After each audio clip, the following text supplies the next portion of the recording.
You have found the 2-minute tip. It's number 73. I'm Rich Sands. Customer service is a big part of any salesperson's repertoire in their business, pretty much no matter what the business. While I would love it if I encountered the greatest customer service in all of my interactions with people out there, I've been around the planet long enough to know that's probably not going to happen. And many of you who watch this give good customer service. Some of you give great customer service. To me, the playing field goes beyond good and great to what I like to call GASP-worthy service. Service that just makes me go, wow. So I want to take a couple of minutes and clarify what it means to give GASP-worthy service, and maybe just take a look at what we can do to make that happen. So first, let's define what it is we're trying to do. Customer service guru Harry Beckwith said, "A customer's satisfaction is the gap between what the customer expects and what they get." So make sure you get that. It's the gap between what the customer expects and what they get. So if you expect this and you get this, that's good service. If you expect this and you get this, that's not so good service. Now there's a school of thought around that quote that leads some people to believe that the solution to customer service is to lower expectations. And nothing could be further from the truth. We want to exceed expectations, and equally important is knowing that it isn't even that what you do, because customer service isn't an action. It's people working with people. It's also important to understand that customer service is both sales and branding.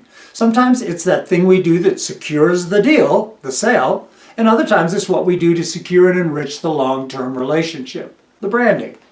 So here are 5 things you can do and you ought to be thinking about if you dare go down the road of GASP-worthy service. 1, know what you do. Now what does that mean? Well, you should know your business well enough to readily identify the exact location of customer service points of action. Those little instances when you have the opportunity to do something extraordinary. By the way, some of this is spontaneous, but much of it can be designed or planned.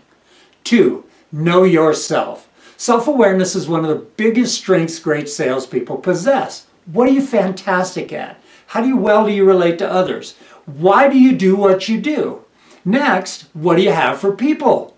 What is that thing that you do and your business have for your customers, and how does that manifest itself in day-to-day activities? 4, who are they? Who are your customers? Are they a specific gender, a specific age, an economic level, a social level?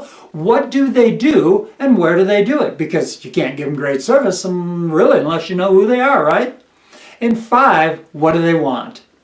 Here, look at generally, what do people want from you in your business? And then specifically, what does a particular individual want?